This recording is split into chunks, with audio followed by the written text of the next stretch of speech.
Hello, and welcome to OPB. Thank you so much for your viewership. Today, we are looking into critical lenses in the modern world. We will be discussing historical criticism and its effect not only in the past, but also in the present. Please enjoy the program and consider a donation. Thank you.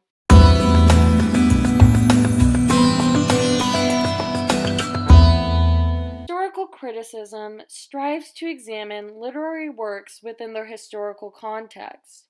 When analyzing a text, historicists consider cultural, political, and social forces that influence and are revealed through what they have read. Historicists like myself stress the fact that literary works are produced by, reflect, and possibly even alter the social, political, and cultural forces that were influential during the time the works were written. We also consider the impact of the work on readers in eras subsequent to the one in which it was written in an attempt to see how the meaning has changed over time. New historicism also considers history when studying texts, but unlike historicists, new historicists believe that a work both refers to and is referred to by things outside of itself, also meaning they are more inclined to believe that a literary text has a single, identifiable historical context. As new historians, we also question if the truth about what really happened in the past can ever be purely and objectively known. We consider more than the literary attempts in an attempt to understand the historical context. We also look at actual documents, like financial records and catalogs. The theory of historical criticism began years ago, and its evolution mirrors the change in literary interpretations of some of the oldest works, such as the Bible.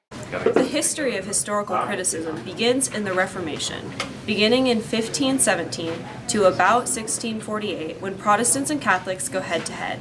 Before, the Bible was taken symbolically, but Protestants began to take it literally, and by denouncing the Pope as their leader, they indicated that the Bible was now the ultimate authority.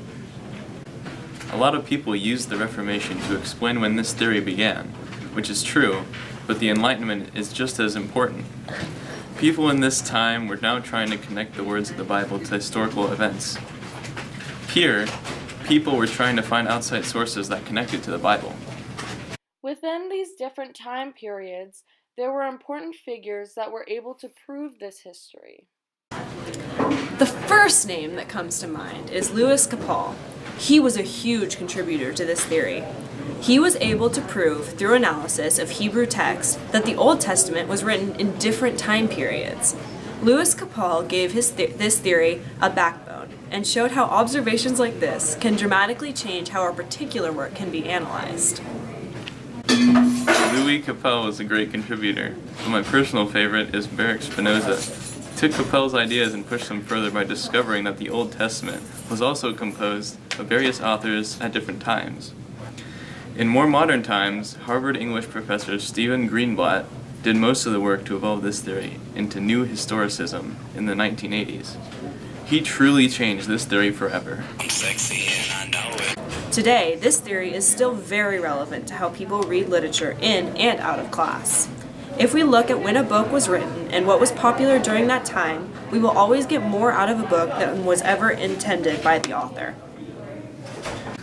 Historical criticism is most definitely relevant today. If the reader does not look at the context they are reading, then they can miss something really important to the meaning of the work.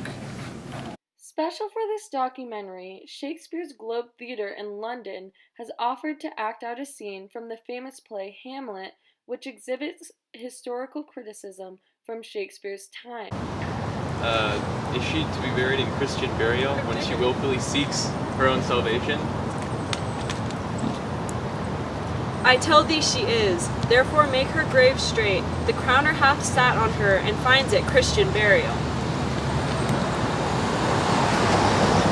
Freeze!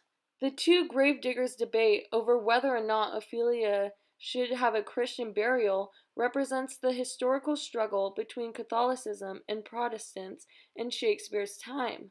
Catholics in power were given more economic opportunities and freedoms than Protestants. Ophelia represents Protestants, and the debate over whether or not she should receive the same treatment as Catholics reflects the mistreatment of Protestants at the time. How can that be unless she drowned herself in her own defense? Why, 'tis found so. It must be se offendendo. It cannot be else. For here lies the point. If I drown myself wittingly, it argues an act, and an act hath three branches. It is to act, to do, and to perform. Argal, she drowned herself wittingly. Nay, but hear you, good man Delver. Give me leave. Here lies the water. Good. Here stands the man. Good. If the man go to his water and drown himself, it is, will he, nil he goes. Mark you that. But if the water come down and drown him, he drowns not himself. Argal, he that is not guilty of his own death shortens not his own life. But is this law? Freeze! This scene represents Catholicism's stance on suicide compared to the Protestants. Catholicism believes that the act itself is a mortal sin, therefore no burial. Protestants see only the result of the act, not accepting God's salvation, as a sin, hence the skepticism over refusing a burial. The grave itself represents purgatory.